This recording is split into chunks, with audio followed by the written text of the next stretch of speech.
उदयपुर लीजिए, राजसमंद, भीलवाड़ा और प्रतापगढ़। ये वाला जो भूभाग था ये अपने मेवाड़ के अंदर आया करता था। आप आगे देखेंगे भी कि जब तक हमारे मेवाड़ की क्लासेज चलेगी तब तक कोई भी जो स्थान आएगा वो इन जिलों से संबंधित होगा। हिस्ट्री में सबसे बड़ी समस्या है कि जब भी कोई जगह आती है, जब भी कोई युद्ध आता है, जब भी कोई राजा का एक जगह से दूसरी जगह जाना होता है, हमारे दिमाग में सबसे पहले आता है कि ये जगह है कहाँ, ये जो काम हुआ था ये कब हुआ था। मतलब दो चीजें, एक तो कहाँ वाला और एक कब वाली चीज होती है। तो आप नोटिस करना कि मेवाड़ की जब हम बात करेंगे तो कहाँ की मैं जब भी बात करूंगा कि ये जगह कहाँ पे है, तो या चित्तौड़ में होगी, या उदयपुर में होगी, या राजसमंद में होगी, या भीलवाड़ा में होगी, या प्रतापगढ़ के अंदर होगी। ये मेवाड़ का बड़ा बड़ा सा पोर्शन है। ये बात बताने के पीछे एक लॉजिक और थोड़ा सा ध्यान रखना। जब मेवाड़ बताओ तो अक्सर हम क्या करते हैं कि जो पश्चिमी राजस्थान के लोग होते हैं या जो पूर्वी राजस्थान वाले होते हैं, हम ज्यादातर दक्षिण राजस्थान के बारे में जानते नहीं, या जो दक्षिण वाले हैं वो पूर्व के बारे में थोड़ा कम जानते, सीधी सी बात। तो हमसे किसी से पूछा जाएगा यार मेवाड़ में क्या आता है, और स्टूडेंट अपनी रो में बताना शुरू करता है और कहते सर उदयपुर, चित्तौड़गढ़, राजसमंद, भीलवाड़ा, प्रतापगढ़, डूंगरपुर, बांसवाड़ा, खूब ही आगे निकल जाता है। बस वो थोड़ा ध्यान रहे कि डूंगरपुर बांसवाड़ा वो इसके अंदर शामिल मत करना। ये वाला पोर्शन अलग से अपना, हम जब डूंगरपुर बांसवाड़ा पढ़ेंगे अलग से तो मैं इनके बारे में और बता दूंगा। पर डूंगरपुर बांसवाड़ा वाला जो पोर्शन है, मैं अभी थोड़ी सी बात करूं तो इसको अपने राजस्थान में एक अलग टर्म बोलते हैं, इसको बोलते हैं वागड़। याद रखना, आगे खूब सारा काम आएगा। कई जगह ये क्वेश्चन पूछा जाता है कि वागड़ में कौन कौन से क्षेत्र शामिल होते हैं, तो वागड़ में डूंगरपुर और बांसवाड़ा शामिल होते हैं। हम आगे और पढ़ेंगे कि वागड़ी भाषा कहाँ बोली जाती है, तो जो वागड़ होगा उसी के अंदर वागड़ी भाषा होगी। तो वागड़ी भाषा कहाँ होगी, तो डूंगरपुर बांसवाड़ा के अंदर होगी। अब जब आप ज्योग्राफी राजस्थान की और पढ़ लोगे या राजस्थान का जब मैप देखोगे तो आप वापस नोटिस करोगे कि ये डूंगरपुर बांसवाड़ा किसके पास में लगता है, तो उधर गुजरात के पास में लगता है। अब कोई आपसे पूछ ले कि राजस्थान की कौन सी बोली पे, राजस्थान की कौन सी डायलेक्ट ऐसी है जिसपे गुजराती इन्फ्लुएंस दिखाई देता है, तो गुजराती इन्फ्लुएंस किस पे दिखाई देगा, तो जो गुजरात के नजदीक है, गुजरात के नजदीक क्या वागड़, तो वागड़ी पे दिखाई देगा अपने आप में। तो खूब सारी चीजें एक दूसरे से रिलेट होकर पढ़ी जाती है। कहने का मतलब इतना है कि डूंगरपुर बांसवाड़ा वाला क्षेत्र अलग से वागड़ है, बाकी जो अपने दक्षिणी राजस्थान वाले जिले हैं, ये जो बेसिकली मैंने 5 जिले बताए, इनको आप किसके अंदर मान सकते हो, तो इनको आप मेवाड़ के अंदर मान सकते हो। हालांकि प्रतापगढ़ के अंदर बांसवाड़ा की भी कुछ तहसीलें जो थी वो इसमें शामिल की गई थी, फिर भी बड़े बड़े तौर पर प्रतापगढ़ का जो हिस्सा है वो सामान्यतः मेवाड़ का पार्ट माना जाता था। तो ये थोड़ा ध्यान रखना है, लिखा हुआ है कि ज्योग्राफिकल एक्सपांशन कि राजस्थान का कौन कौन सा एरिया इसके अंदर शामिल होता है। हम और इसको बाकायदा मैप से देख लेते हैं कि कौन सा एरिया शामिल होता है। तो हम जब मैप से भी इसको देखेंगे तो आप ये देख सकते हो, लिखा हुआ है farmer princely state of Mewar, कि मेवाड़ के प्रिंसली स्टेट में क्या क्या शामिल होता था। देख लो आप, इधर लिखा हुआ है आपके भीलवाड़ा, भीलवाड़ा लिखा हुआ है, ये आपका राजसमंद, ये आपका उदयपुर, और ये चित्तौड़गढ़, और ये प्रतापगढ़, ये वाला इलाका। आप और देखेंगे इंडिया का मैप था, इंडिया में से राजस्थान, राजस्थान में से यहां से ये मैप उठाया हुआ, इसका मतलब दक्षिण की बात कर रहा है। तो ये दक्षिण का राजस्थान, भारत, भारत के अंदर अपना राजस्थान, राजस्थान में दक्षिण का राजस्थान, दक्षिण के राजस्थान की ये बेसिकली जो 5 डिस्ट्रिक्ट है, इनको हम किसके अंदर शामिल कर सकते हैं, तो मेवाड़ के अंदर शामिल कर सकते हैं। तो ये थोड़ी सी बातें ध्यान रखना। कोई सिंपल पूछे कि मेवाड़ कहाँ कहाँ पर है, नहीं भी पूछे तो भी अपने को पता रहे। और फिर मैं एक और बात बताऊं, राजस्थान जीके एक ऐसा सब्जेक्ट है जो अक्सर कई सब्जेक्ट में आप यूं पढ़ोगे ये तो यार प्री में आता है, मेंस में नहीं आएगा, या ये मेंस में आता है, प्री में नहीं आएगा। ये एक ऐसा सब्जेक्ट है जो आपके प्री में आता है, मेंस में आता है, इंटरव्यू तक पीछा नहीं छोड़ता। और इंटरव्यू में तो सबसे अधिक पूछा ही जाता है। रीजन भी है उसका, अपने आरपीसी के अंदर जो भी कोई मेंबर बैठेगा वो आपसे चाहेगा कि आप राजस्थान के भूभाग से तो कम से कम परिचित हो, या पूरे राजस्थान से नहीं तो कम से कम आप जिस क्षेत्र से बिलोंग करते हो उससे तो परिचित हो। और क्योंकि मेवाड़ अपने राजस्थान के अंदर हिस्टोरिकली ज्यादा रिच रहा है, इसलिए मेवाड़ की हिस्ट्री ज्यादा पूछी जाती है। इसलिए कोई उठा के आपसे वहां से मेवाड़ की क्वेश्चन पूछ लेगा, मेवाड़ का क्षेत्र पूछ लेगा, उसका ज्योग्राफिकल एक्सपांशन पूछ लेगा, ये क्षेत्र कौन से आते थे कौन से नहीं आते थे ये पूछ लेगा। तो सारी बातें अपने को पता होनी चाहिए, मैंने बता दिया आपको इसकी। चलिए इसमें आगे बढ़ते हैं अपने। इसमें जब आगे अपने बढ़ेंगे तो आगे इसके अंदर लिखा हुआ था कि मेवाड़ के प्राचीन नाम, एंशिएंट नेम्स ऑफ मेवाड़। तो बात है कि क्या आज जिसको हम मेवाड़ कहते हैं इसको पहले भी मेवाड़ी बोलते थे, या पहले कुछ और नाम हुआ करता था। ये वाला क्वेश्चन बनता है, खूब बार पूछा हुआ क्वेश्चन है।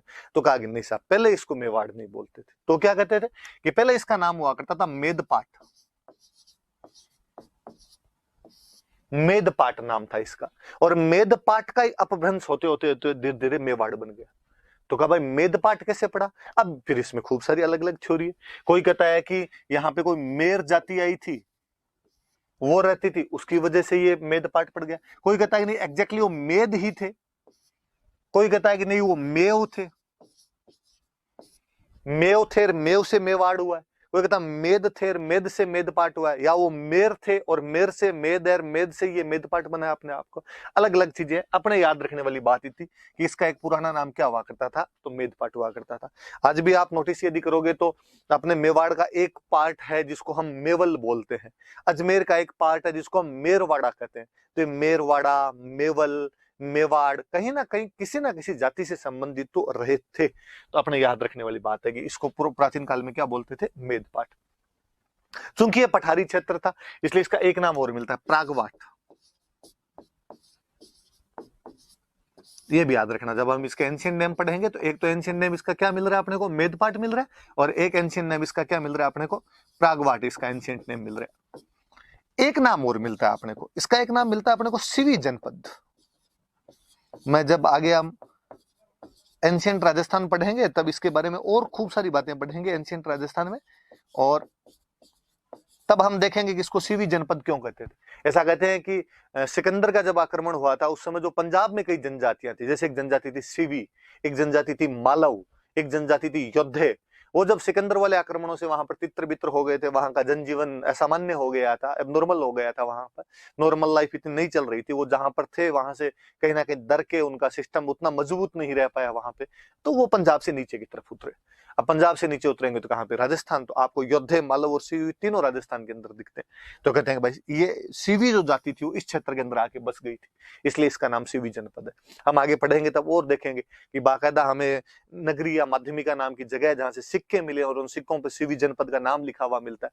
तो सिंपल क्वेश्चन ये बनता है आपका कि आपसे कोई पूछे कि जो सीवी जनपद था वो राजस्थान का कौन सा भूभाग कहलाता था, तो मेवाड़। या कोई घुमा के इसको पूछे वो कहे कि मेवाड़ में कौन सा जनपद हुआ करता था, तो सीवी जनपद हुआ करता था। कुल मिला के 3 एंशिएंट नेम याद रखने हैं उनके अपने। तो क्या क्या नाम हुए, एक नाम हुआ उसका मेदपाठ, एक नाम हुआ उसका प्रागवाट, और एक नाम हुआ उसका सीवी जनपद। मैंने तीनों बता दिया आपको, ऐसा तीनों को क्यों क्यों कहा जाता है। तो ये सामान्य मेवाड़ के बारे में जानकारी, मेवाड़ कहां कहां पर है और मेवाड़ के पुराने नाम क्या क्या हुआ करते थे, हमने मैप के अंदर भी इसको देख लिया। अब इसके बाद आगे बढ़ते हैं अपने। अब और आगे क्या जानकारी है अपने पास में, इसके बाद में अपने पास जो अगली जानकारी है, अगला ये आया कि गुहिल वंश, गुहिल डायनेस्टी। कि डायनेस्टी कहने का मतलब, वंश करने का मतलब हुआ कि मैंने कहा कि रियासत, रियासत का मतलब राजा, तो राजा का कोई ना कोई एक डायनेस्टी होती है, कोई ना कोई एक वंश होता है। तो कौन से वंश के थे, कौन सी डायनेस्टी के थे, तो फिर किसी ने कहा कि जो मेवाड़ वाले राजा थे वो गुहिल वंश के थे, गुहिल वंश के लोग हुआ करते थे। तो एक तो सिंपल सी ये क्वेश्चन बन गया अपने आप में कि गुहिल वंश का राजस्थान में अधिकार कहां पे था, तो हम कह देंगे मेवाड़ में था। या कोई पूछे मेवाड़ में कौन से राजवंश का शासन था, तो हम कहेंगे गुहिल डायनेस्टी थी। पर फिर इसके बारे में बात है, ये कौन थे गुहिल, कहां से आए थे, खूब सारी थ्योरीज, खूब सारी कहानियां, इतिहास अपने आप में कहानियों का विषय है। खूब इतिहासकार अपने अपने तरीके से दिमाग लगाते हैं, वो अलग अलग बातें बताते हैं। हम अक्सर कंपटीशन की तैयारी करने वाले जो होते हैं वो उसमें से निचोड़ सा निकालते हैं और उस निचोड़ को निकाल के पढ़ लेते हैं। हालांकि उसके पीछे की एक माथापच्ची बहुत बड़ी होती है, खूब अलग अलग सी थ्योरियां होती है। जैसे गुहिल के बारे में जेम्सटोड जो एक थ्योरी दे के गया, जेम्सटोड एक थ्योरी दी, और जेम्सटोड ने कहा कि गुजरात के अंदर एक जगह पड़ती थी वल्लभी, और वल्लभी में कोई राजा हुआ करते थे शिलादित्य। शिलादित्य नाम करके राजा हुआ करते थे, और उन शिलादित्य की एक रानी हुआ करती थी, उन रानी का नाम था पुष्पावती। कहते हैं कि पुष्पावती एक बार मेवाड़ साइड के अंदर माँ अंबा की पूजा के लिए यहाँ पर आए हुए थे, और जब पुष्पावती यहाँ से वापस जा रहे थे तब रास्ते के अंदर उनको एक ब्राह्मण मिला, और उसने कहा कि आप वापस वल्लभी मत जाना, आपके राज्य पर, आपके पति के राज्य पर दुश्मनों ने आक्रमण कर दिया है, आपके पतिदेव उसके अंदर हार गए, और जो वो लड़ते हुए वीरगति को प्राप्त हो गए, उनकी जो अन्य रानियां थी वो उनके साथ में सती हो गई है, अब केवल आप ही बचे हो। रानी ने कहा कि जब मेरे पति वीरगति को प्राप्त हो गए, अन्य रानियां सती हो गई, तो फिर मैं क्यों रहूं, मुझे भी उनके साथ में सती हो जाना चाहिए। पर कहते हैं वो उस समय प्रेग्नेंट थे, और प्रेग्नेंट महिलाओं के लिए कहा जाता है कि उनको सती नहीं किया जाता। तो उन्होंने कहा कि नहीं, आपके तो घर में बच्चा है और आपको इस प्रकार से सती नहीं किया जा सकता, इसलिए आपको रुकना पड़ेगा। तो कहते हैं कि बाद में उन्होंने बच्चे को जन्म दिया, और बच्चे को जन्म देने के बाद में उन ब्राह्मणों को उन्होंने बच्चा सौंप दिया। कहते विजयादित्य नाम करके कोई ब्राह्मण था, उसको सौंप दिया, उसका आगे तुम इसका पालन पोषण करना। उसके बाद में वो सती हो गए थे। और चूंकि डर लगा उन ब्राह्मणों को भी कि कहीं दुश्मन आके इस बच्चे को भी नहीं ले जाए, इसलिए कहते हैं कि उसका एक गुफा के अंदर रखा गया, गुफा में उसका पालन पोषण किया गया। अब कहानी आई कि गुफा में रखा गया, इसलिए बच्चे का नाम था गुहादित्य। और गुहादित्य नाम से धीरे धीरे हमने उसको बना दिया गुहिल। गुहादित्य हुआ, किसी ने कहा केवल गुहा ही था, किसी ने कहा गुहा दत्त था, और धीरे धीरे उसको गुहिल बना दिया गया। कभी कोई इस कहानी से उठा क्वेश्चन पूछ ले कि राजस्थान के कौन से राजा के बारे में ऐसा कहा जाता है कि उसका पालन पोषण गुफा में किया गया, उसका जन्म एक गुफा केव केव जो होती है, गुफा जो होती है उसके अंदर हुआ था, तो थोड़ा ध्यान रखना। हालांकि थ्योरी है, सच्चाइयां इस बात में नहीं है, लेकिन फिर भी एक किसी बंदे ने ऐसी थ्योरी दी थी कि इसकी वजह से कुछ ऐसा हुआ होगा। तो कहा कि भाई ये गोहिल जो था ये वल्लभी वालों से संबंधित था। और ये ब्राह्मण वाली थ्योरी और निकल के आ गई अपने आप कि ब्राह्मणों ने पालन पोषण किया, तो कई लोगों ने बाद में कहना शुरू कर दिया कि ये ब्राह्मण थे। कईयों ने कहा कि ये वल्लभी से आए हुए थे। हालांकि बाद में जब अभिलेखन अपने को मिले, तब इसके अंदर एक गुजरात की एक जगह का नाम हो रहा है आनंदपुर, या जिसको कहते हैं वड़नगर। तो कईयों ने कहा कि नहीं साहब, ये वहां के नहीं थे, वल्लभी के नहीं थे, ये आनंदपुर के वड़नगर के थे। तो ये भी इनके बारे में एक थ्योरी दी जाती है कि ये वहां से आए होंगे। अबुल फजल एक नई थ्योरी देता है। अबुल फजल कहता है कि नहीं, ये जो गोहिल थे ये तो ईरान का एक राजा हुआ था, नौशेरवां खां। और वो जो नौशेरवां खां आदिल नाम का एक राजा था और उसके वंश थे। ये वाला थोड़ा अलग सा याद रख लेना। ब्राह्मण वाला तो आपके सबके याद ही रहता है कि अब किसने कहा था कि जो गोहिल थे वो ईरान के राजा नौशेरवां खां आदिल के वंशज थे, उसके डिसेंडेंट थे। तो ऐसा कहने वाला जो आदमी था अबुल फजल, नाम सुना होगा आपने, अकबर के दरबार का एक मुख्य इतिहासकार था अबुल फजल, उसने ऐसा कहा था। तो ये तो इसके नाम के पीछे की ऐसी कहानियां है कि अलग अलग लोगों ने छोड़ी दी। तो ये थोड़ा सा याद रखने वाली बात है। तो गुफा वाली बात याद रखने वाली, एक ये वल्लभी जमस्टोड वाला कि वो वल्लभी के राजा शिलादित्य और पुष्पावती का बेटा माना जाता है। और अबुल फजल ये कहता है कि ये नौशेरवां खां आदिल थे, जो कि ईरान के राजा थे, और जो गोहिल है ये उनके वंशज है, वहां से ये लोग इधर आए थे। पर सारी अलग अलग थ्योरीज है, इस बारे में कोई सच्चाई सीधी सीधी सी नहीं है। अब इसमें और चीजें बताता हूं मैं आपको थोड़ी। अब जब इस गोहिल डायनेस्टी को हम देखते हैं, मेवाड़ के संदर्भ में देखते हैं कि यार पीछे वाला छोड़ो, अपने को तो ये बताओ यार कि मेवाड़ के अंदर जब रहे थे, कब आए थे, क्या किया था इन्होंने, उन बातों को तो पता चले। आगे वाली बातें तो पता है, गोहिल का पीछे का नहीं पता होगा अपने को बोले। तब हम इसके बारे में कहते हैं कि ये सूर्यवंशी राजा थे, क्योंकि आगे के इनके जो भी अभिलेख मिले हैं उसके अंदर इन्होंने खुद को सूर्यवंशी हिंदू गाया। अपने यहाँ पे ये भी एक विशेषता थी, अपने राजा महाराजा खुद को या तो सूर्य से जोड़ते थे या चंद्रमा से जोड़ते थे, इसलिए या तो कोई सूर्यवंशी मिलेगा या चंद्रवंशी मिलेगा। और ऐसा राजा महाराजा उनमें सामान्य लोग, आप भी घर से पूछ लोगे, दादाजी दादी से पूछोगे कि अपना वंश कौन सा है, तो आपको बता देंगे या तो सूर्यवंशी कहेंगे या वो चंद्रवंशी कहेंगे। ऐसा सबके साथ माइथोलॉजी के साथ चीजें जुड़ी हुई, हिस्ट्री अपने आप में इन्होंने भी जोड़ दी।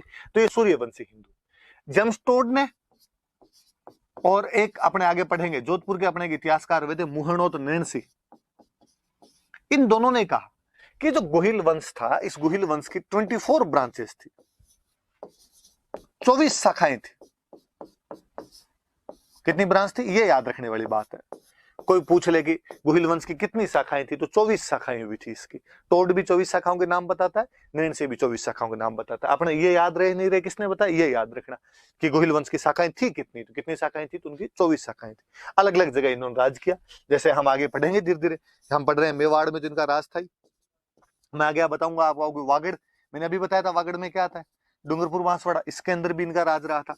हम आगे और पढ़ेंगे इनके बारे में कि अपने जयपुर के पास में एक जगह पड़ती है चाकसू, तो इस चाकसू को पहले बोलते थे चाटसू, यहां पर भी इनका शासन रहा है। कोई गुजरात में कोई जगह पड़ती है कल्याणपुर, वहां पर भी इनका शासन रहा है। ऐसे करके हम शिवाजी तक को, महाराष्ट्र कहते हैं शिवाजी भी गोहिल थे। आगे हम और पढ़ेंगे कि नेपाल के जो राजा थे वो गोहिल थे। तो मतलब देश में नहीं, देश के बाहर भी गोहिल वंश का अधिकार रहा था। ऐसे करके कहते हैं कि 24 ब्रांचेज, विच इन्होंने 24 ब्रांचेज ने राज्य किया था। तो कोई पूछ ले भाई गुहिल वंश की कितनी शाखाएं थी, तो गुहिल वंश की कितनी शाखाएं थी, तो 24 शाखाएं थी, जिन्होंने अलग अलग जगह पे राज किया था। थे कौन ये, तो ये सूर्यवंशी हिंदू थे। और 24 शाखाओं का वर्णन कौन करता है इनके, तो टोड और जो नैंसी है वो इनकी 24 शाखाओं का वर्णन करते हैं। अब बात आई कि ये कब हुआ था गुहिल, कौन सा टाइम पीरियड था जब ये गुहिल हुआ था, तो यार ये तो पता ही नहीं चल रहा कि कब हुआ था कब नहीं हुआ था। फिर वापस अपने गौरीशंकर हीराचंद ओझा अपने राजस्थान के एक बड़े इतिहासकार हुए हैं, उनको एक अभिलेख मिला, सामोली अभिलेख।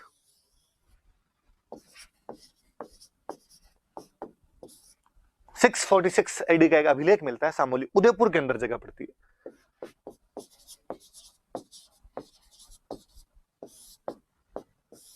सामोली अभिलेख नाम की एक चीज मिली, 646 ईस्वी का। ओझा जी ने कहा कि जब उसको पढ़ा तो पता चला कि वो किसी शिलादित्य नाम के राजा का है। शिलादित्य कौन था, का शिलादित्य गुहिल का 5वां वंशज था। कि गुहिल हुआ, गुहिल के बाद में जो राजा हुआ वो राजा हो गया भोज, भोज के बाद में जो राजा हुआ वो राजा था महेंद्र, महेंद्र के बाद में जो राजा हुआ वो था नाग, और नाग के बाद में जो 5वां राजा हुआ था वो था शिलादित्य। और शिलादित्य का सन कौन सा ठहर रहा है, का 646, ये इसके अंदर हुआ था। अब फिर इतिहासकारों का अपने अपने हिसाब से वो बातें करते हैं, और वो कहते हैं कि यदि 5वें वाला 646 में था तो एक राजा ने कम से कम 20 साल तो शासन किया होगा, तो इनके 20-20 साल पीछे घटा लो, तो ये 20-20 साल घटाने शुरू किए। तो कहा नाग का शासन क्या रहा होगा अपने आप में, तो कहा इसका 626 के आसपास रहा होगा। महेंद्र में गए इसका क्या रहा होगा, कहा 606 के आसपास में रहा होगा। भोज में गए इसका क्या रहा होगा, तो कहा 586 586 रहा होगा।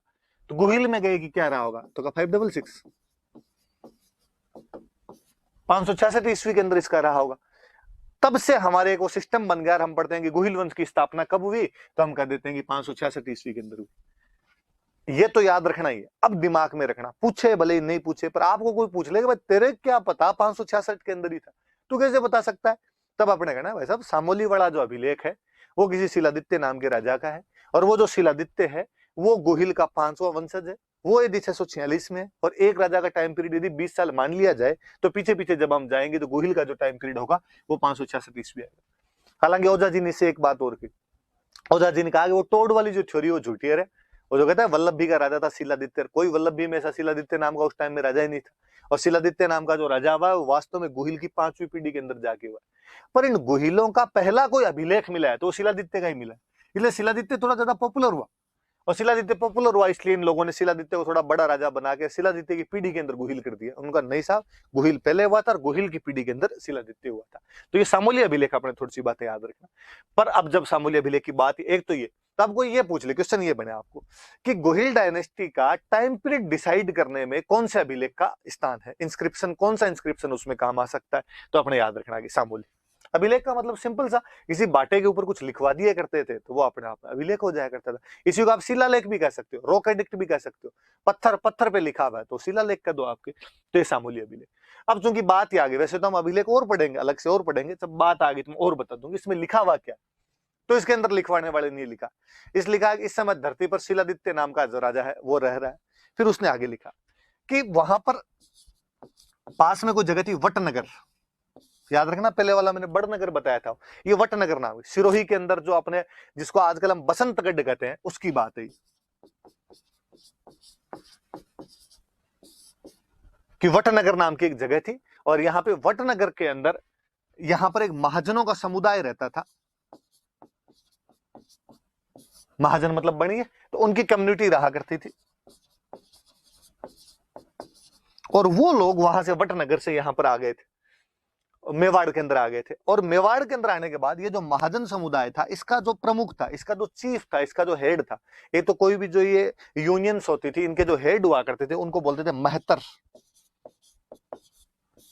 बड़ा आदमी मतलब महतर। और इसका जो महतर था उसका नाम था जंतक। और कहते हैं उस जंतक नाम के महतर ने अपने महाजन समुदाय जो था उसकी आज्ञा ली, और उसकी आज्ञा लेके यहां पर एक मंदिर बनवाया, अरण्यवासिनी।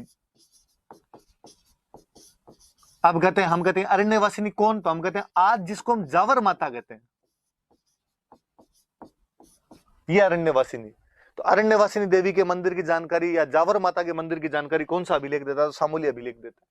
और बताया हुआ कि मंदिर बहुत बड़ा था, वो तो इतना बड़ा मंदिर था, इतना प्रसिद्ध मंदिर था कि 18 प्रकार के तो गायक रहते थे, गाने बजाने वाले, कोई ताल मंजीरा झंझर खड़काने वाले कोई लोग थे, तो 18 प्रकार के थे। बड़े बड़े धनी लोग इस मंदिर के अंदर आया करते थे, ये बात और बताई। और फिर ये बताया हुआ कि जिस दिन मंदिर की प्रतिष्ठा वगैरह कर रहे थे और उस दिन जनता को लगा कि यार अपनी जिंदगी का महत्व समाप्त हो गया, जितने काम करने थे कर दिया, माता जी का मंदिर बनवा दिया, अब ये दुनिया ये महफिल अपने काम की नहीं है। और कहते हैं कि उसने एक देवबुक नाम के स्थान पर, अब ये स्थान एग्जैक्टली कौन सा है भगवान जाने, वो अभिलेख में क्या बताना चाह रहे हैं, और वहां पर उसने अग्नि में स्नान कर लिया, अग्नि में प्रवेश कर लिया, अग्नि जलाई, चिता जलाई और उसके अंदर बैठ गए, जिसको आजकल अपने कहते हैं सती। तो सती प्रथा में तो क्या है कि पति की डेथ हो गई, उसके बाद पत्नी उसके साथ में जाकर बैठ जाती है। यहाँ पर तो व्यक्ति खुद ही उसको अंतिम समय में जाके लग रहा है कि यार बस अब खूब जी लिया, अब क्या करना है आगे जी के, और आदमी एक तरीके से सत्ता हो जाता है इसके अंदर। तो कहते हैं कि भाई इससे ये भी पता चलता है कि उस समय लोग ऐसे अंतिम समय में मृत्यु का वर्ण कर लिया करते थे, खुद ही मृत्यु को चुन लिया करते थे, चुनाव कर लिया करते थे मृत्यु को। तो जनतक महत्तर के बारे में ये भी बात है। तो सामूली अभिलेख की बात आई तो मैंने 4 बात बता दी, याद रख लें। क्या क्या बात बताती है? तो वटनगर से आया हुआ एक महाजन समुदाय है, महाजन कम्युनिटी है, उनका जो हेड चीफ है उसका नाम जयंतक है, और जयंतक ने इन सब की आज्ञा लेके एक मंदिर बनवाया, अरण्यवासिनी देवी का मंदिर, वो जावरवाता का मंदिर है। और फिर उसने इस मंदिर की प्रतिष्ठा के बाद में देवबुक के नाम के स्थान पर अग्नि जलाई, और अग्नि के अंदर खुद उसके अंदर प्रवेश कर जाता है, मतलब खुद अपना जीवन है वो समाप्त कर लेता है। इस मंदिर के बारे में कि बड़ा मंदिर था, धनी लोग आया करते थे, 18 प्रकार के गायक इसके अंदर रहा करते थे। अब देखो अभिलेख अपने आप में कई बातें और बताता है। ये वाला जो इलाका है ये भीलों का क्षेत्र है। शिलादित्य के बारे में बताया कि शिलादित्य वहां पर राज कर रहा है, इसका मतलब वहां के जो भील वगैरह थे उन पे शासन करना शिलादित्य ने शुरू कर दिया था। इसका मतलब उन लोगों के साथ अब इन मेवाड़ वालों का कनेक्शन बैठ गया। गुहिल की बाद 5वीं पीढ़ी यहाँ पर रहते रहते उनका कनेक्शन यहाँ पर स्थापित हो गया होगा, ये भी हमें जानकारी मिलती है। उसके अंदर और लिखा हुआ है कि वो जब लोग यहाँ पर आए तो उन्होंने जीवन रूपी अगर उत्पन्न किया। कि अगर क्या होता है तो कहते हैं खान, माइंस वगैरह उन्होंने यहाँ पे खोदनी शुरू कर दी थी। क्या मिला क्या नहीं मिला वो तो नहीं, पर वो खनन उद्योग जो माइंस इंडस्ट्री है उसके बारे में जरूर जानकारी। और हम आगे देखेंगे कि हम आगे पढ़ेंगे कि जावर जो है यहाँ पर अपने खनिजों की बाद में अपने को बातें मिलेगी कि यार यहाँ पर खनिज वगैरह मिलने लग गए थे। तो जो माइंस इंडस्ट्री है उसकी भी कहीं ना कहीं कोई जानकारी दे रहा है, तो सामूल्य अभिलेख आगे जब बात आएगी तो वापस बता दूंगा। तो याद रखना सामूल्य अभिलेख खुद तो कब का है? 646 का। सबसे महत्वपूर्ण यूज तो इसका क्या है, इंपॉर्टेंट यूज क्या है? तो ये गुहिल डायनेस्टी का जो काल क्रम है, उनका जो टाइम पीरियड है वो डिसाइड करता है। कैसे डिसाइड करता है मैंने बता दिया। तो गुहिल डायनेस्टी का टाइम पीरियड क्या निकल के आया? तो 566 ईस्वी निकल के आया।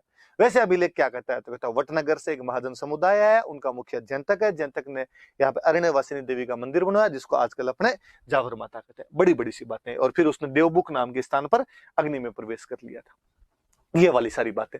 इसका मतलब एक डायनेस्टी का शासन चलता आ रहा था, उसमें एक बड़ा राजा शिलादित्य और शिलादित्य के टाइम में ये काम हो गए। तो याद रखना शिलादित्य कब क्या हुआ है अपने आप में। अब इसके बाद और बताऊं, देखो इसके एक बात और सुनो। फिर इसके बाद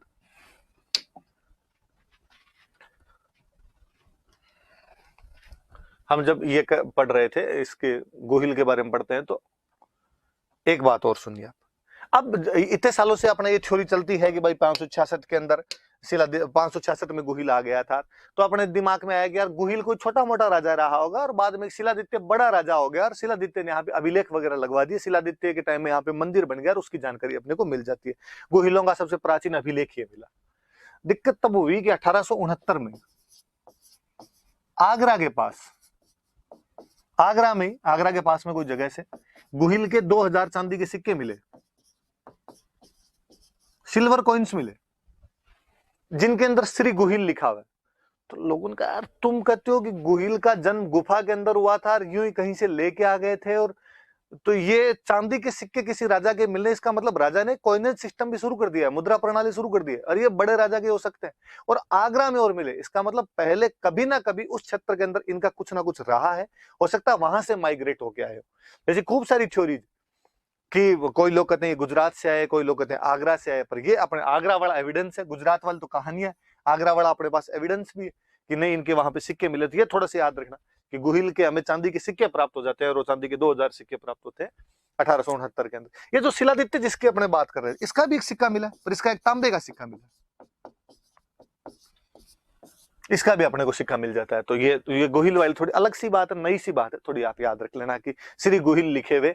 सिंपल कोई यहां से नहीं पूछेगा, अलग से सिक्कों वाले चैप्टर से उठा के पूछ लेगा। सिक्कों वाला चैप्टर जब हम पढ़ेंगे मैं और बता दूंगा कि श्री गोहिल लिखे हुए 2000 चांदी के सिक्के किस स्थान से प्राप्त हुए, आगरा से, या आगरा नामक स्थान से राजस्थान के कौन से वंश के चांदी के सिक्के प्राप्त होते हैं, तो हमें गोहिल वंश के चांदी के सिक्के प्राप्त हो जाते हैं। चलिए इसके बाद आगे देखते हैं। पर इस वंश का जो एक बड़ा राजा जिसको हम माने, वो यदि कोई हुआ है जिसके बारे में हम जानते हैं, तो वो राजा था बप्पा रावल। बप्पा रावल नाम करके कोई बंदा हुआ, और ये इस वंश का एक बड़ा राजा है।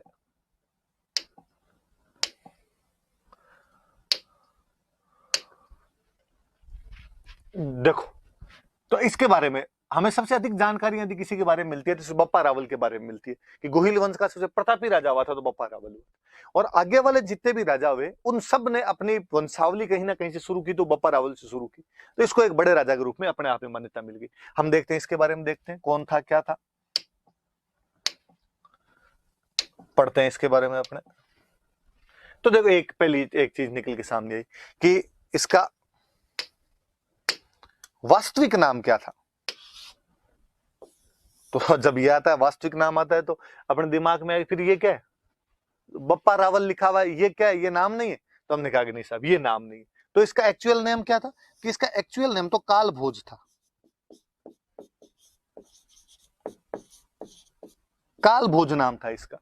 तो फिर ये बप्पा रावल क्या है, तो बाद में किसी ने समझाने वाले ने बताया, बाद में इतिहासकारों ने कहा, बाद में गौरीशंकर हीराचंद ओझार जो आए उन्होंने कहा कि मेवाड़ में बाद में जितने भी राजा हुए थे उनको रावल कहते थे, राजाओं की उपाधि थी। वास्तव में एग्जैक्टली ये शब्द होता है राजकुल, जो राजकुल से संबंधित है वो रावल हो गए।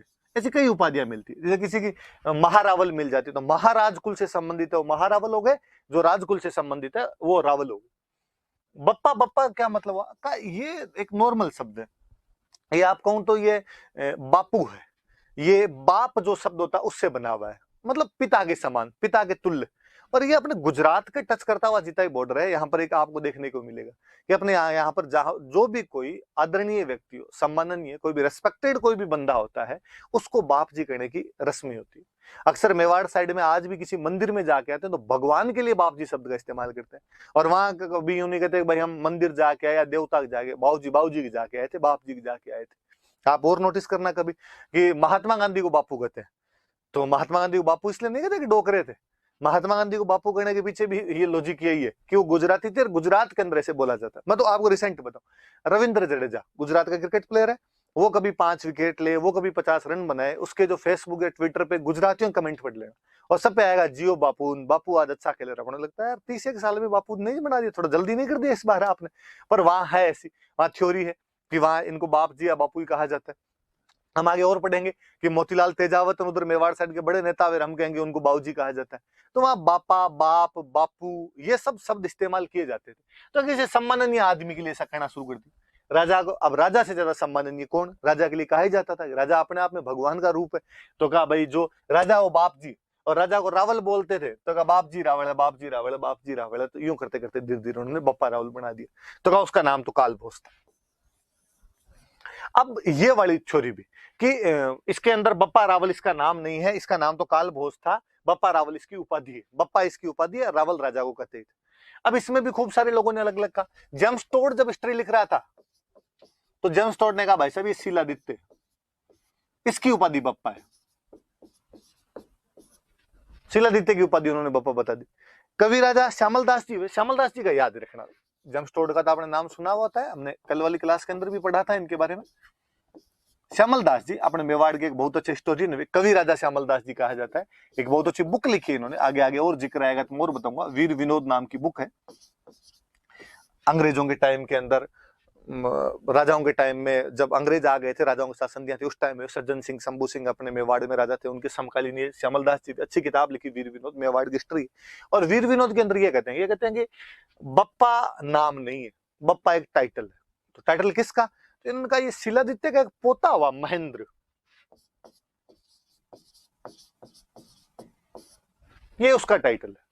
पर बाद में गौरीशंकर हीराचंद ओझा ने जब वास्तव में हिस्ट्री पर रिसर्च करना शुरू किया, रिसर्च करके हिस्ट्री लिखी, तो उन्होंने कहा कि नहीं, मेवाड़ में भई बहाट जीते हुए उनकी ख्यात देख लो, राज प्रशस्ति देख लो, नेणसी वाली ख्यात देख लो, उनके अंदर सब में एक नाम मिलता है कि बप्पा का जो बेटा था उसका नाम है खुमाण का। ठीक, फिर इससे क्या मिलेगा? फिर उनका इनका एक आठपुर से एक अभिलेख मिला है, और आठपुर वाले अभिलेख में लिखा है कि काल भोज के बेटे का नाम खुमाण है। इसका मतलब बप्पा के बेटे का नाम खुमाण, काल भोज के बेटे का नाम खुमाण। इसका मतलब बप्पा और काल भोज एक ही व्यक्ति है, और बप्पा और काल भोज एक ही व्यक्ति तो यही है, और इसी का नाम बप्पा रावल है, इसी का नाम काल भोज है। तो याद रखना कि बप्पा रावल का एक और नाम था, दूसरा जो उसका नाम था वो नाम क्या था? काल भोज नाम था। कोई ये पूछे कि किसने ये कहा कि बप्पा एक नाम नहीं है, बप्पा एक उपाधि है, तो ये श्यामल दास जी ने कहा था सबसे पहले। श्यामल दास जी की लिखी हुई बात है। अपने आजकल तो शायद 10th या 12th वाली बुक के अंदर और दी हुई, तो सवाल पूछने की संभावना और बढ़ जाती है, तो ध्यान रख लेना। पर श्यामल दास जी ने ये उपाधि किसकी बता दी थी? वीर विनोद नाम किताब में ये उन्होंने महेंद्र की बता दी थी। टोड इससे पहले कह गया था कि ये जो उपाधि है ये सील नाम के राजा की, जो शिलादित्य हमने पढ़ा था उसकी उपाधि है। और हमारे जो ओझा जी हैं, ओझा जी ने ये उनका कहा है, तो ये थोड़ा ध्यान रखना कि किसने इनका नामकरण किया है या किसने इनके बारे में ये कहा है। तो गौरी शंकर हीराचंद ओझा नाम करके अपने राजस्थान में एक हिस्टोरियन हुए हैं, आजादी वाले साल में डेथ हो गई थी, वो शानदार हिस्टोरियन हुए, और राजस्थान की हिस्ट्री को सबसे पहले, भले ही वैसे जेम्स टोड ने कंक्लूड किया था, लेकिन रिसर्च के आधार पर, आधुनिक जो शोध हुए उनके आधार पर यदि किसी ने कंक्लूड करने का प्रयास किया था तो वो अपने ओझा जी थे। तो ओझा जी ने इसके बारे में ये बात बताई, तो ये थोड़ी याद रख लेना आप बात। इसके बाद में और आगे बढ़ते हैं अपने, इसके बाद आगे चलते हैं। तो ये तो आ गया भाई वास्तविक नाम क्या था, तो हमने बता दिया भाई काल भोज इसका वास्तविक नाम था। अब दूसरी बात आई कि विक्ट्री कैंपेन, कि इस बंदे ने कहां कहां लड़ाइयां की थी, कहां कहां पे रहा था, ये बातें तो वापस का कि पहले ये पता लगाओ था कौन ये। तो फिर कईयों ने कहानी सुनानी शुरू की, और कईयों ने कहा कि एक ऋषि हुआ करते थे हारित, सेंट हारित थे, हारित ऋषि थे। और जो हारित ऋषि थे वो यहां नागदा में रहा करते थे। उदयपुर के अंदर एक नागदा नाम की जगह है, और वो नागदा के अंदर रहा करते थे। और ऐसा कहा गया कि बापा रावल जो था वो उनकी गायें चराया करता था। हरित ऋषि जो थे वो महादेव जी के भक्त थे, और बापा रावल उनके वहां पे रहता था, वो गायें वायें रखते होंगे तो उनकी गायें चराया करता था। फाइनली जब हरित ऋषि का अंतिम टाइम आया तो उन्होंने बापा रावल को पूछा कि मांग, जो मांगेगा वो मिल जाएगा।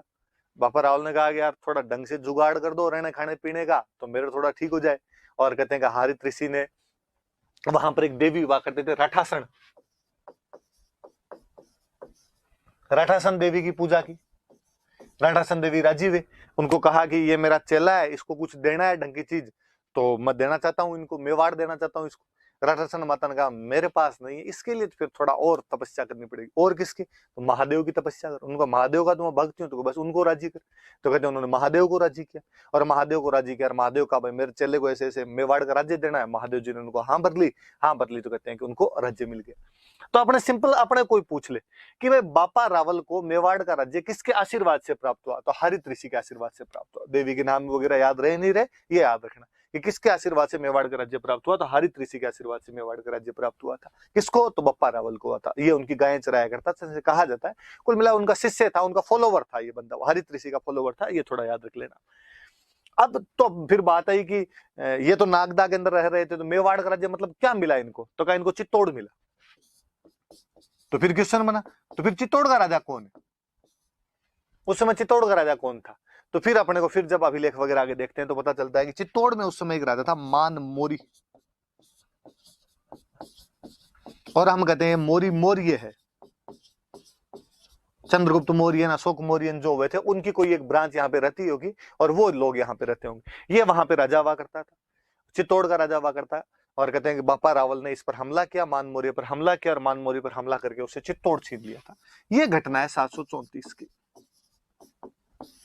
734। ये याद रखना, ये कोई पूछ लेगा कि बापा रावल ने चित्तौड़ का किला किससे छीना था, तो मान मौर्य से छीना था। कब छीन लिया था? तो 734 एडी में छीन लिया था। किसके आशीर्वाद से छीन लिया था? तो हरित ऋषि जो थे, हरित ऋषि के आशीर्वाद से छीन लिया था। ये तमाम बातें याद रखनी।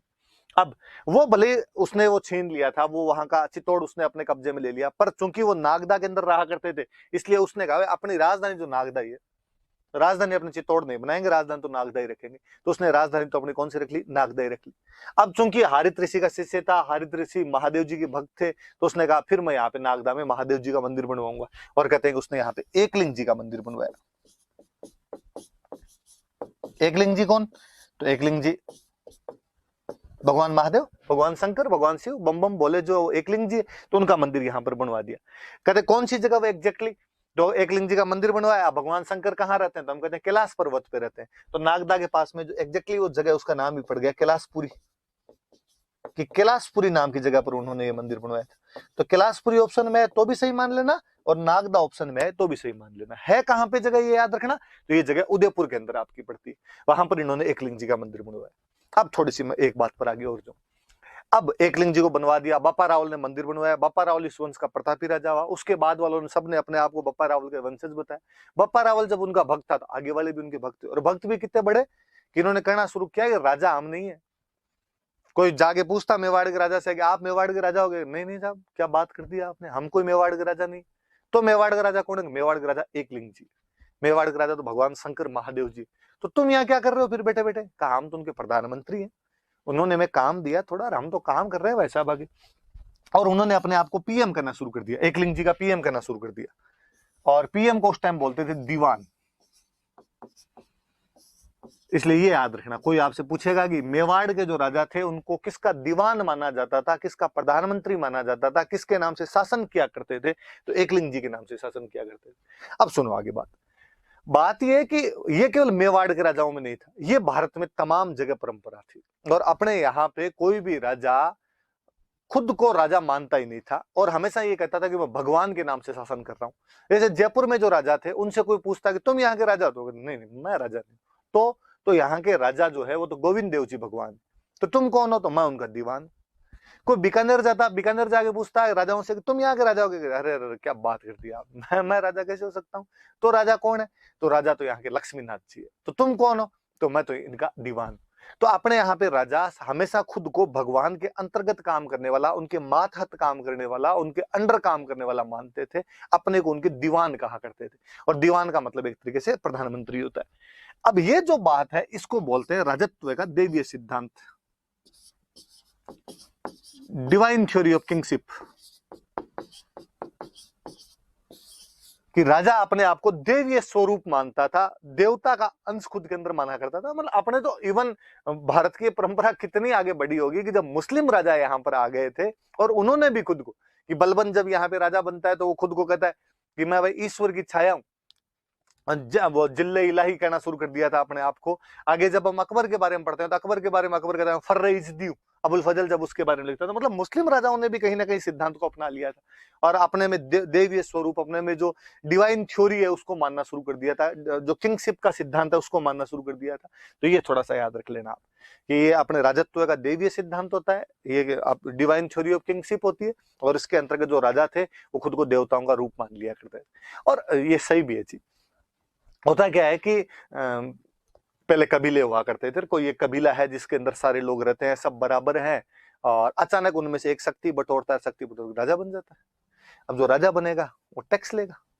तो टैक्स लेने की जब बारी आई तो उसने जाके अपने साथी भाई बंधु जो अब तक उसके साथ थे उनको जाके कहा कि तुम टैक्स दो, मैं तुम्हारा राजा हूं। बराबर वाले को तो कौन एक्सेप्ट कर ले, अपने से कभी नहीं। अपना कोई अचानक अपना साथी को इतना बड़ा बन जाए तो अपने को यूं फील होने लग जाता है कि यार तू इतना बड़ा आदमी थोड़े हो गए, और बराबर वाले उसको मानते नहीं तो कोई टैक्स नहीं दे।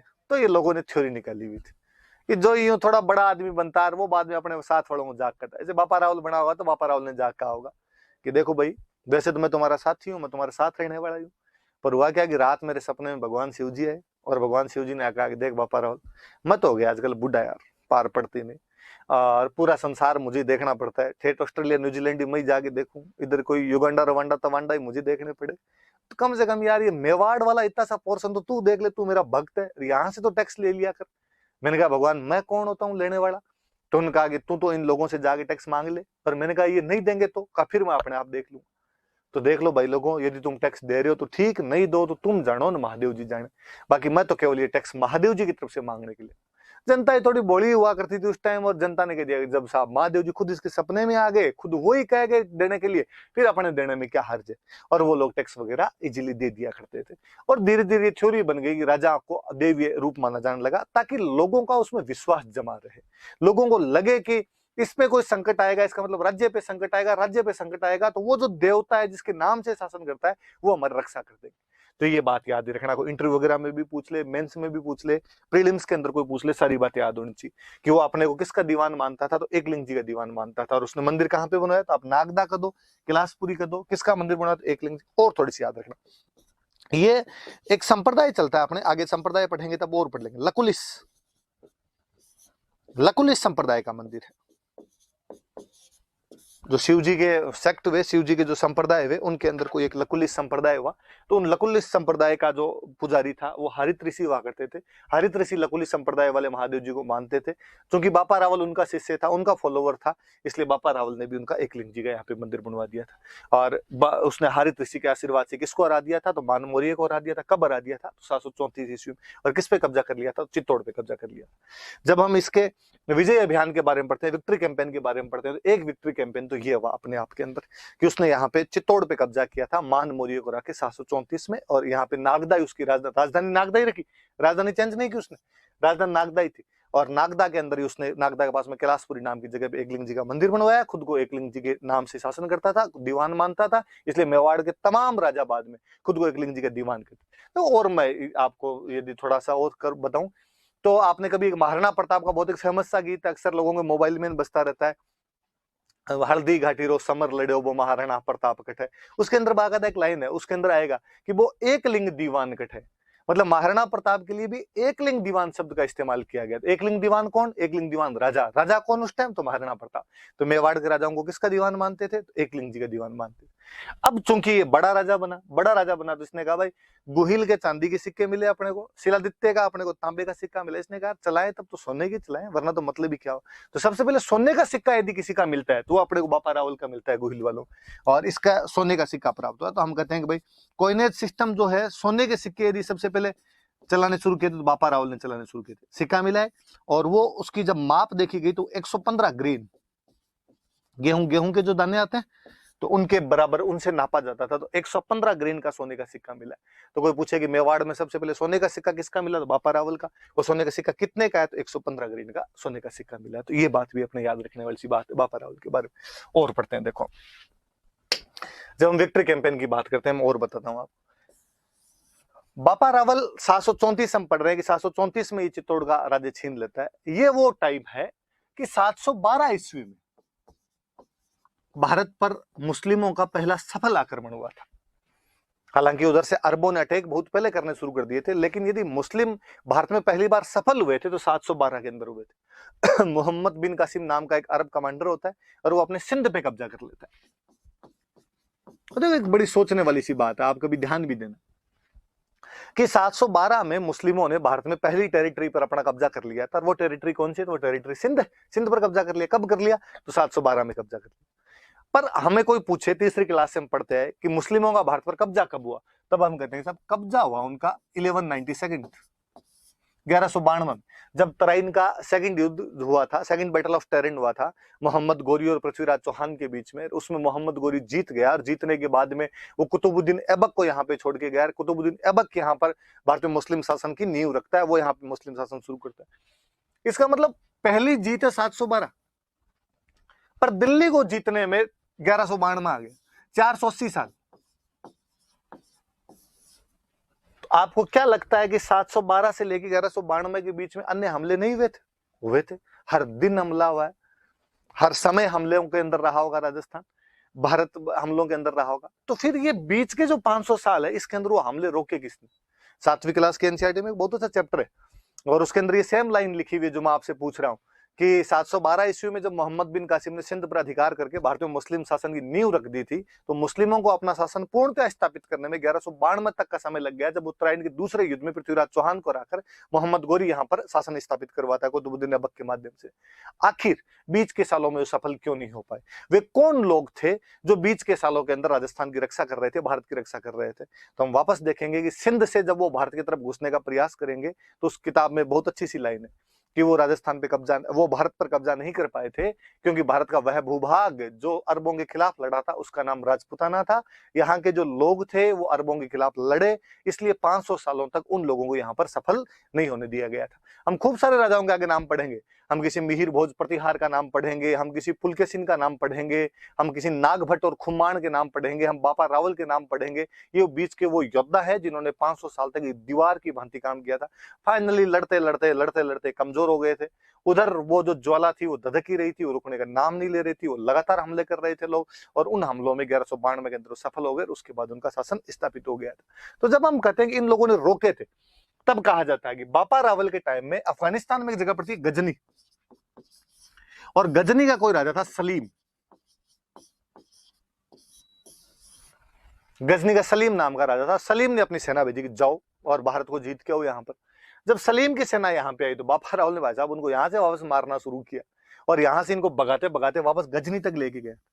तो कोई पूछे कि मुस्लिम सेना को हराते हुए गजनी तक कौन चला गया था, तो बापा रावल ही चला गया था। वहां जाके सलीम को हटाता है, खुद के भांजे को वहां का राजा बनाता है।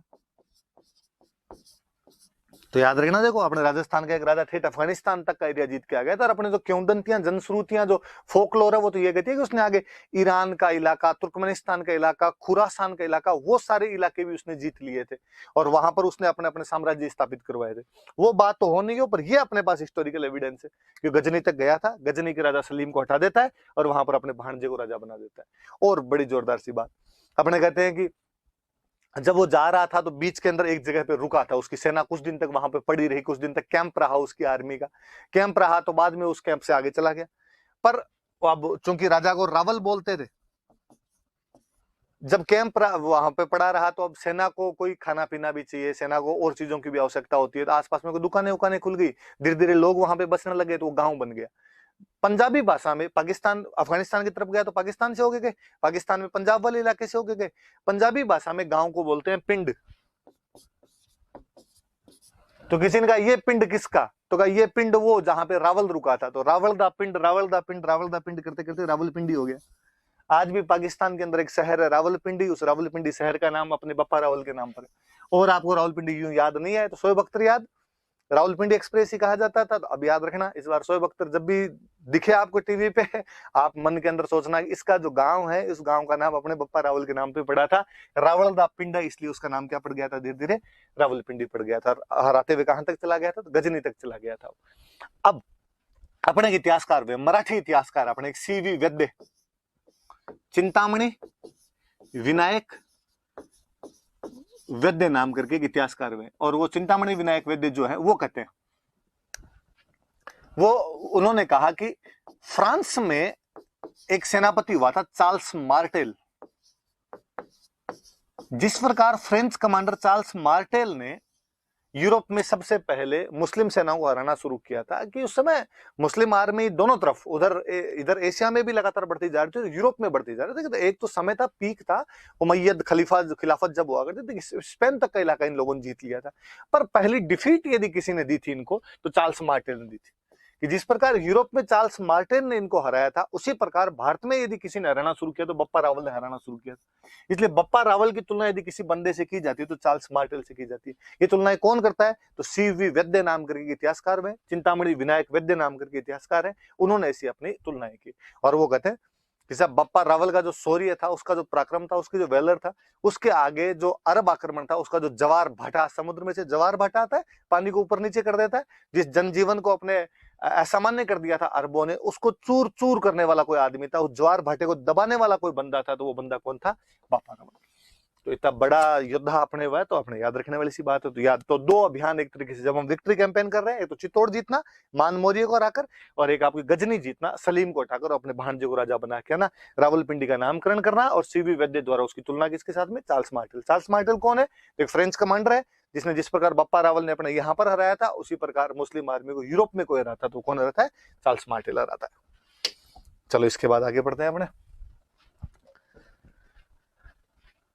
आगे अपने जाएं तो फिर लिखा, ये दोनों बातें मैंने बताई दी आपको, मैंने राजधानी की भी बात बता दी और मैंने मुद्रा प्रणाली की भी बात बता दी। मैंने बता दिया राजधानी उसने अपनी नागदाई रखी थी, मुद्रा प्रणाली मैंने बता ही दिया कि इसने सोने का सिक्का चलाया था, और सोने का सिक्का कितने ग्रेन का था, 115 ग्रेन का सोने का सिक्का था। ये थोड़ा सा याद रख लेना, ये बात कोई बताने वाली है नहीं।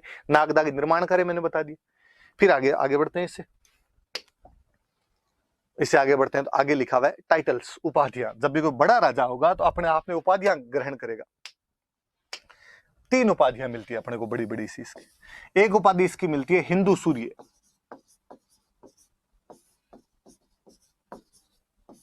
एक उपाधि अपने को इसकी मिलती है राजगुरु, एक उपाधि अपने को इसकी मिलती है चकवे। फिर आएगा इनका मतलब क्या है, हिंदू सूर्य का, राजगुरु का, चकवे का मतलब हिंदू सूर्य तो सामान्य सी बात कि मुस्लिम आक्रमण हो रहे थे और यदि वो सफल हो जाते तो तुम्हारे अंधकार ही अंधकार हो जाता। वो तो मैं हूं जिसने हिंदुओं को बचाया है, उस अंधकार से बचाया। मैं हिंदुओं का सूरज हूं। जिस प्रकार सूरज अंधकार को समाप्त कर देता है, वैसे मैंने जो मुस्लिम आक्रमण हुए थे उनको समाप्त कर दिया, हिंदुओं की रक्षा की। तो हिंदुओं की रक्षा करने की वजह से उपाधि क्या होगी, हिंदू सूर्य। और आगे आप देखो कि मेवाड़ में जितने राजा हुए उनको हिंदू सूर्य कहा गया। और थोड़ा सा हमने राजस्थान टच देता हुआ अपना शब्द बनाया, हमने कहा हिंदुआ सूरज। तो हिंदुआ सूरज की उपाधि किसकी थी, तो मेवाड़ के राजाओं की थी। मेवाड़ के राजाओं में सबसे पहले किसने धारण की थी, तो बापा रावल। अब उसने जब वो हरा गया तो उसने कहा मैं राजगुरु, मैं सब राजाओं का गुरु, किसी को कोचिंग चाहिए कैसे हराने हो तो मेरे पास आके कोचिंग कर लेना।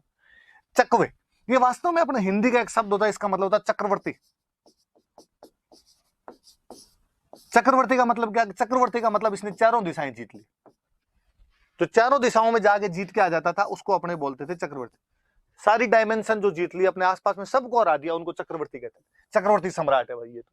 और चक्रवर्ती सम्राट होते पहले जब अश्वमेध यज्ञ करवाया करते थे, वो चक्रवर्ती का आपने जब अपना वर्जन बनाया था, हमने उसका वर्जन बना दिया अपना चक्रवे। तो 3 उपाधि याद रख लेना। अब वो चारों तरफ जीत रहा है, चित्तौड़ अपने पास वाला जीत रहा है, ठेठ गजनी तक जाके जीत कर। मैंने कहा किंवदंतियां तो कहती है कि उसने ईरान, इस्पाहान और खुरासान तक का इलाका जीत लिया था।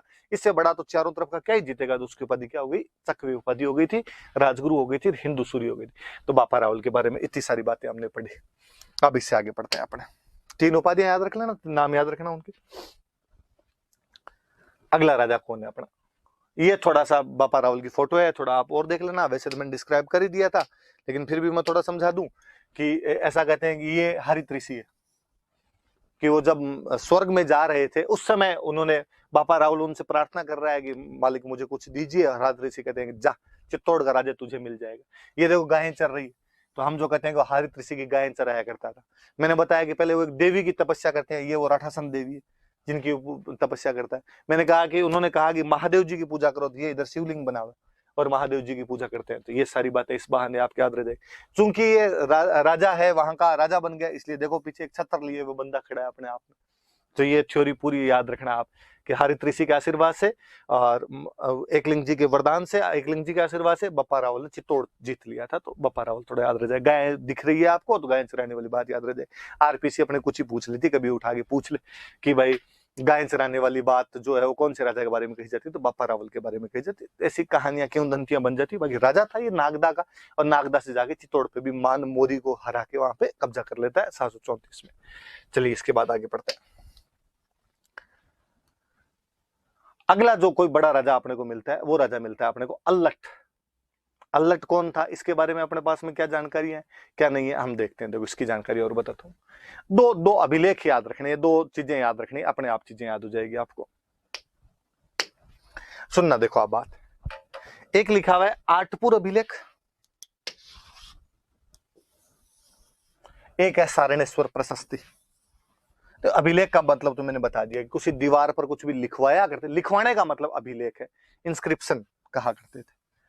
ऐसा अभिलेख, ऐसा इंस्क्रिप्शन जिसमें राजाओं की तारीफ की हुई है, राजाओं को प्रेज किया गया, उसके अंदर राजाओं की प्रशंसा की गई हो खूब सारी, उनको बोलते थे प्रशस्ति। इंग्लिश मीडियम में, इंग्लिश के अंदर आप इसको प्रशस्ति भी लिख सकते हो, या उसके लिए एक शब्द होता है वो होता है यूलोजी। तो आप इसके लिए यूलोजी वर्ड भी यूज में ले सकते हो। दोनों शब्द सही होते हैं जो आपको मान लो। 2 है, इनसे अपने अब इनमें जो बात लिखी हुई है उससे इसका सब कुछ ही अपने को पता चल जाएगा, जो इसकी जानकारी। मैं जैसे थोड़ा सा बताऊं तो पहले मैं ये लूं, जैसे 8 ये सारणेश्वर प्रशस्ति, ये पहले के तो ये ले लेते हैं।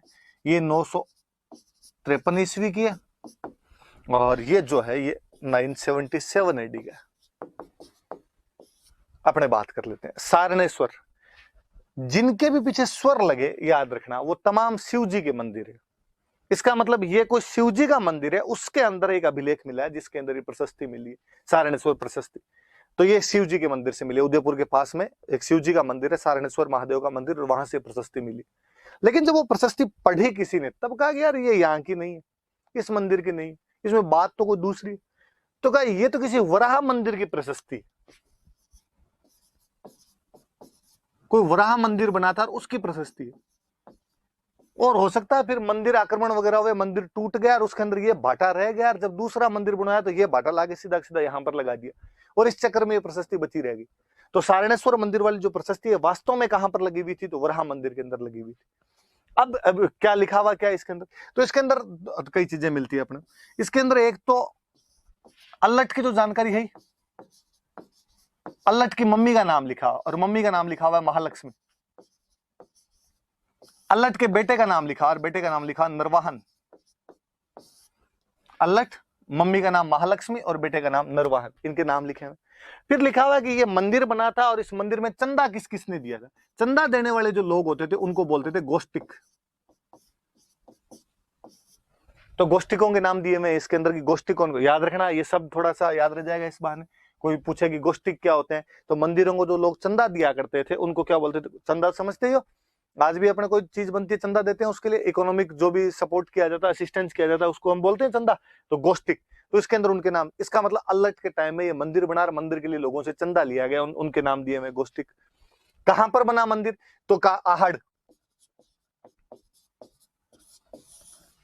आहड़ के अंदर बना। आहड़ में वराह मंदिर था और वहां पर ये लगी हुई थी। तो एक बात निकल के सामने आई कि आहड़ में वराह मंदिर का निर्माण किसने करवाया, तो कि आहड़ में वराह मंदिर का नाम अल्लट, निर्माण किसने करवाया, अल्लट। वराह कौन से भगवान, तो भगवान विष्णु। भगवान विष्णु के जो 10 अवतार है उनके अंदर एक अवतार जो है वो वराह का अवतार। एंशिएंट हिस्ट्री पढ़ेंगे तब हम और पढ़ेंगे इसके बाद। तो अब बड़ी बात यह आई कि ये खुद तो एकलिंग जी के भक्त थे, ये तो शिव जी की पूजा करने वाले लोग थे, और एकलिंग जी का भक्त होने के बावजूद इस बंदे ने और विष्णु भगवान की पूजा की थी, विष्णु भगवान को माना था। ये इनकी धार्मिक सहिष्णुता है, ये इनका रिलीजियस टॉलरेंस है कि भाई भले ही हम शिव जी के भक्त थे लेकिन हम तो विष्णु जी को भी मानते हैं, उनका भी मंदिर बनवा रहे हैं। और मंदिर के बाहर बाकायदा अभिलेख लगवाए, इसमें खुद का, खुद की मम्मी का, खुद के बेटे का नाम लिखता है, चंदा किस किसने दिया उनका नाम लिखता है। और तो और वो कहता है मेरे मंत्री कौन कौन है उनके नाम और लिखता है, अपने मिनिस्टर्स के नाम लिखता है। उस समय की टर्मिनोलॉजी अपने को पता चलती है। इसके अंदर एक नाम लिखा हुआ है अमात्य, एक नाम लिखा हुआ है संधि विग्रहक, और जैसे एक नाम इसके अंदर लिखा हुआ अक्सपटलिक, एक नाम लिखा हुआ इसमें बांदीपति, एक नाम लिखा हुआ इसके अंदर बिस्काधीराज,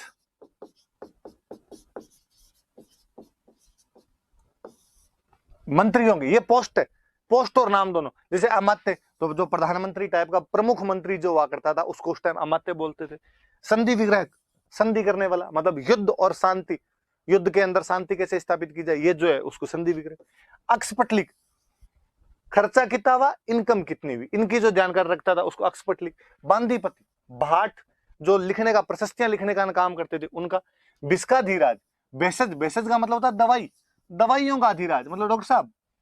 मेरे मुख्य वेद जी कौन है उनका, और नाम और बताया बाकायदा कि मेरा जो अमात्य उसका नाम मम्मट है, मेरा जो संधि विग्रह है उसका नाम दुर्लभ राज है, मेरा जो अक्सपटलिक है उसका नाम मयूर है, मेरा जो बांदीपति है उसका नाम नाग है, उस मेरा जो बिस्काधीराज है उसका नाम रुद्रादित्य है। मतलब मंत्रियों के नाम तक और बताए। तो हमने कहना शुरू किया कि मेवाड़ में सबसे पहले कर्मचारी या प्रशासनिक अधिकारी किसी ने रखने शुरू किए तो अल्लट ने रखने शुरू किए थे। अब इसकी टर्मिनोलॉजी अपने क्या आती है, अब अपने आजकल क्या बोलते हैं, जो अधिकारी होते हैं उनको आजकल अपने बोलते हैं नौकरशाह। आप सारे जितने भी आरएस की तैयारी कर रहे हो तो आप किसकी तैयारी कर रहे हो, नौकरशाही की। ब्यूरोक्रेट, ब्यूरोक्रेट बनोगे आप सारे, ब्यूरोक्रेसी की बात की जाती है। तो अब कोई पूछ ले कि मेवाड़ में सबसे पहले प्रशासनिक अधिकारी किसने बनाने शुरू किए, तो हम कहेंगे कि अल्लट ने। मेवाड़ में नौकरशाही की स्थापना किसने की, तो अल्लट ने। नौकरशाही का जो एग्जैक्टली शब्द होता है वो उसको बोलते हैं ब्यूरोक्रेसी। वैसे लैटिन भाषा का शब्द है ब्यूरो, ब्यूरो का मतलब होता है मेज, क्रेसी का मतलब होता है शासन। क्रेसी तो आप पढ़ते हैं अपने, डेमोक्रेसी, ऑटोक्रेसी, किसी के अंदर पढ़ लो। तो मेज का शासन, कि मेज के टेबल कुर्सी पे बैठ के जो आप शासन करते हो वो अपने आप में ब्यूरोक्रेसी। आप भी जब आरएस लग जाओगे तो आप टेबल कुर्सी लेके ऑफिस के अंदर बैठे रहोगे, वहां से शासन चलाया जाएगा पूरा का पूरा। तो वो वहां से ब्यूरोक्रेट जो होते हैं या ब्यूरोक्रेसी उसको करने लग गए थे। तो नौकरशाही की स्थापना। अब आहड़ के अंदर वराह मंदिर बन रहा है। आहड़ में उस समय राजा अल्लट है, आहड़ में अपने मंत्रियों के नाम लिखता है। इसका कहा आहड़ में वो रहता है, वहां पर उसके मंत्री रहते हैं। तो कहा राजधानी तो नागदा है, फिर आहड़ के अंदर क्यों रहता है? कहा इसका मतलब नागदा भले ही प्रमुख राजधानी थी, लेकिन उसने एक सब सेंटर कहीं पर स्थापित किया होगा। तो सब सेंटर कौन सा रहा होगा? तो सब सेंटर आहड़ रहा होगा। उदयपुर में एक जगह और पड़ती है। अब क्वेश्चन आया कि आहड़ को दूसरी राजधानी किसने बनाया? अल्लट ने। आहड़ में वराह मंदिर का निर्माण किसने करवाया? तो अल्लट ने। आहड़ में नौकरशाही की स्थापना किसने की? तो अल्लट ने। ये सारी जानकारियां कौन देता है? तो सारणेश्वर प्रशस्ति। बात आ गई समझ में? तो ये सारणेश्वर प्रशस्ति में खूब सारी अपने को जानकारियां मिल जाती है। इन जानकारियों से ये सारी चीजें पता चल जाती है कि पहली राजधानी नागदा थी, बापा रावल स्थापित करता है, या बापा रावल के टाइम में वो राजधानी मिलती है अपने को। दूसरी राजधानी अपने को आहड़ मिलती है। वराह मंदिर मिलता है, विष्णु का मंदिर है, और फिर यहाँ पे अपने को नौकरशाही की स्थापना यहाँ पर दिखाई देती है। एक तो ये सारणेश्वर प्रशस्ति वाला ध्यान रखना, 953 का अभिलेख है। और एक अभिलेख हो रहा आठपुर, ये थोड़ा बाद का है। अब मैंने बताया था कि ये जो अभिलेख है ये 977 का है। ये कोई एक और राजा हुआ, इसके बाद में कोई एक राजा हुआ शक्ति कुमार, गुहिल राजा है, और शक्ति कुमार का अभिलेख। और इसके अंदर तो जो गुहिल से लेकर शक्ति कुमार तक जितने राजा हुए उन सबके नाम मिलते हैं, उन सबके बारे में वर्णन है। जब सबके बारे में वर्णन है गुहिल से लेकर शक्ति कुमार तक, तो अल्लट का वर्णन भी मिलेगा। और अल्लट वाले वर्णन के अंदर उसने 2-3 बातें लिख रही। उसने कहा अल्लट की मम्मी महालक्ष्मी है, अभी बताया मैंने, उसमें भी नाम है। पर इसके अंदर लिखा हुआ कि वो राष्ट्रकूट है,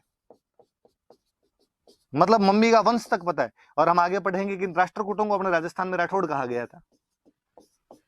इसके अंदर लिखा हुआ है कि उसकी जो वाइफ है, अल्लट की जो रानी है, उसका नाम है हरिया देवी। और इसमें लिखा हुआ कि हूण राजकुमारी है।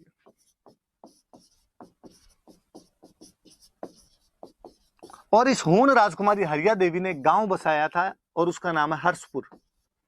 ये इस आठपुर वाले अभिलेख के अंदर बात है कि मम्मी का नाम महालक्ष्मी है। ये तो सारणेश्वर प्रशस्ति में भी नाम तो, लेकिन उसका वंश राष्ट्रकूट है, इसके अंदर मिलता है। राष्ट्रकूटों को अब हम राठौड़ कहते हैं, हम आगे पढ़ेंगे इनके बारे में। और एक हूण राजकुमारी हरिया देवी से उसने शादी की। ये बड़ी जोरदार सी बात है, क्योंकि अपनी हिस्ट्री ये कहती है कि हूण हमारे इंडियन नहीं थे। हूण मध्य एशिया से आई हुई एक जनजाति थी, और यहाँ पर आगे लड़े झगड़े कालांतर में बस बुस आ गए। क्षत्रियों ने उन्हें अपने आप के अंदर शामिल कर लिया था। और ये अपने भारतीय संस्कृति का एक बड़ा गुण है, एडेप्टेशन का एक गुण है, आत्मसातीकरण का एक गुण मिलता है अपने आप में, कि भारतीय लोग थे वो बाहर वालों से भी भेदभाव नहीं करते थे। यदि वो यहाँ की परंपराएं, यहाँ की कल्चर अपना लिया करते थे, तो उनको अपने अंदर समाहित कर लिया करते थे। आप नोटिस कीजिए कि बाहर से जो भी आया होगा वो अपने यहाँ पर आके मिल मिला गया, और अलग से उनकी आइडेंटिटी शो नहीं होती। शक, कुषाण, हूण, सब बाहर से आई हुई जातियां, हमें आज अलग से आप नहीं कह सकते कि वैसा ये कुषाण और ये हूण है। तो और आप आत्मसात कितना, एडेप्टेशन कितना, कि एक बाहर से आई हुई जाति की राजकुमारी से यहाँ का राजा शादी कर लेता है। तो अल्लट हूण राजकुमारी से शादी कर लेता है। कुल मिला के अपने राजस्थान की प्रथम विदेशी बहू को लेके आया था, तो अल्लट लेके आया होगा, और उनका नाम क्या था? हरिया देवी नाम था। और हरिया देवी ने कौन सा गांव बसाया था? तो हर्षपुर नाम का गांव बसाया था। तो अल्लट के बारे में 4-5 बातें हुई कि अल्लट ने दूसरी राजधानी कहां बनाई? आहड़। मंदिर किसका बनवाया? वराह का मंदिर। वराह कौन होते हैं? तो विष्णु भगवान। वहां से क्या शुरू किया? नौकरशाही। नौकरशाही मतलब प्रशासनिक अधिकारी। प्रशासनिक अधिकारी मतलब आपके ब्यूरोक्रेट जो होते हैं, उनके मैंने नाम बताए बाकायदा इस सारणेश्वर वाली प्रशस्ति के अंदर लिखे हुए। और इससे पता चलता है कि जब वहां मंत्री रहते हैं, वहां पर इतना बड़ा मंदिर है, मंदिर में उसकी मम्मी का नाम लिखा, उसके बेटे का नाम लिखा, चंदा देने वालों के नाम लिखे हुए। इसका मतलब वो उसका एक बड़ा सेंटर है। वैसे जैसे कि हाईकोर्ट जोधपुर में और उसकी एक ब्रांच जयपुर के अंदर। तो राजधानी नागदा थी, पर उसकी एक ब्रांच वहां पर कहां खोल दी? आहड़ के। इससे देखो ये भी पता चलता है। इसका मतलब है कि मान लो पहले राज्य रहा होगा छोटा, और राजधानी बीच में होती हुई राजधानी नागदा थी। अब राज्य बढ़ के हो गया बड़ा। राज्य बड़ा हो गया तो यहाँ से यहाँ पे कंट्रोल नहीं हो सकता, तो कहाँ बीच में एक यहाँ और बिठा, तो किसी एक भाई को यहाँ बिठा दिया कि तू यार उधर वाला ध्यान रख ले। और आठपुर वाले अभिलेख के अंदर ये जानकारी है कि उसकी मम्मी महालक्ष्मी राष्ट्रकूट वंश की है, उसकी रानी जो हरिया देवी है वो हूण राजकुमारी। तो याद रखना कि हूण राजकुमारी से शादी किसने की? तो हूण राजकुमारी से शादी अल्लट ने की थी। उसने गांव कौन सा बसाया? हर्षपुर नाम का गांव बसाया। चलिए आगे बढ़ते हैं अपने।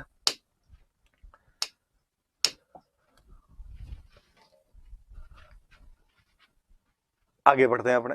अगले जो राजा है उनका नाम है जैतर सिंह। और जैतर सिंह के बारे में एक जानकारी लिखी हुई आ रही है इसके अंदर कि भूताला का युद्ध। जैतर सिंह में टाइम भी लिखा हुआ है, और जैतर सिंह का टाइम लिखा हुआ है 1213 से लेके 1250 ईस्वी के बीच। यहां से अपने को सन मिलने शुरू हो जाएंगे। आपके याद रहे तो भली बात, नहीं याद रहे तो भली बात, पर थोड़ा थोड़ा क्रोनोलॉजी सेट हो जाती है, तो थोड़ा दिमाग के अंदर रखना, एग्जैक्टली याद मत करना। किसी टाइम में ऐसा कहा जाता था कि हिस्ट्री में सन ही पूछे जाते हैं, और जो क्वेश्चन भी आते हैं उनके अंदर सन के खूब सारे क्वेश्चन हुआ करते थे। पर आजकल आप नहीं देखोगे, ऐसे सन के क्वेश्चन कम आते हैं, तो आपको सन याद नहीं रखने। आपको खूब सारे लोग मिलेंगे जो हिस्ट्री के बारे में डराएंगे, और आप कहेंगे यार इतने सन याद करने हैं, और अपने हिस्ट्री के बारे में तो कभी कहा करते थे कि हिस्ट्री तुम बड़ी बेवफा, रात को याद की और सुबह सब सफा। पर अब हिस्ट्री आपसे बेवफाई नहीं करती है, वो आपसे सन के क्वेश्चन नहीं पूछती है, पर क्रोनोलॉजिकल ऑर्डर याद करने में थोड़ा ठीक रहता है, इसलिए थोड़ा सा अपने दिमाग के अंदर रख लेना। अब ये जो जैतर सिंह, और यहाँ से इसलिए मिलने लग जाते हैं कि यहाँ से मुस्लिम राजा आ गए थे, मुस्लिम राजाओं की खुद की हिस्ट्री लिखवाने का एक पूरा पैटर्न था, और उनके सन के आधार पर हमने हमारे वाले सन भी तय करने शुरू कर दी। अब जैतर सिंह के टाइम में युद्ध हुआ है भूताला का युद्ध। अब तो वही बात है, कब और कहां भूताला कहां पड़ता है, युद्ध कब हुआ। अब भूताला कहां पड़ता है, तो उदयपुर के अंदर, नागदा के पास में, राजधानी के पास में। और वैसे भी कोई राजा दूसरा अटैक करेगा तो कहां पे करेगा, जहां आप रहते हो वहां आप रहते हो, नागदा राजधानी, नागदा में अटैक करेगा। आहड़ तो सब सेंटर था उसका। कब हुआ एग्जैक्टली कोई सन नहीं मिलता अपने को। कोई किताब लिखती है 1222, कोई लिखता है 1229, कोई लिखता है 1222 से 1234 के बीच में कभी हुआ होगा, तो एग्जैक्टली कहीं मिलता नहीं। पर फिर भी इस बार जो अपने 10th की नई किताबें आई है उन्होंने लिख रखा है 1227। तो अपने क्या माना जाए, तो अपने 1227 मान लिया जाए। पहले तो खूब कंफ्यूज ही रहते थे कि यार क्या मानना है क्या नहीं मानना है, अलग अलग किताबें अलग अलग कहती है, तो मैं तो खुद ही 1234 मान लिया करता था। लेकिन अब की बार वाली किताबों में जब उसने एग्जैक्ट लिख रखा है, तो अपने वो एक प्रूफ है, अपने पास एविडेंस है कि इसका सन क्या मानना है, तो 1227 ईस्वी। तो भूताला उदयपुर में पड़ता है, 1227 में युद्ध। किसके बीच में, तो जैतर सिंह तो हो गए, जैतर सिंह का युद्ध हुआ इल्तुतमिश के साथ। अब बात है कि साहब इल्तुतमिश कहां का राजा, तो कहा इल्तुतमिश दिल्ली का राजा, दिल्ली का सुल्तान। आप जब मिडिवल हिस्ट्री पढ़ोगे तो और पढ़ोगे कि कुतुबुद्दीन ऐबक राजा बना था, कुतुबुद्दीन ऐबक जब मरा तो बीच में थोड़े से टाइम के लिए आराम शाह को बनाया, लेकिन इल्तुतमिश एक बड़ा कमांडर था, उसने उस आराम शाह को हटा दिया और वो आके राजा बन जाता है। अच्छा चलो, आपने इल्तुतमिश का नाम नहीं सुना होगा, तो आपने एक सुना होगा कि एक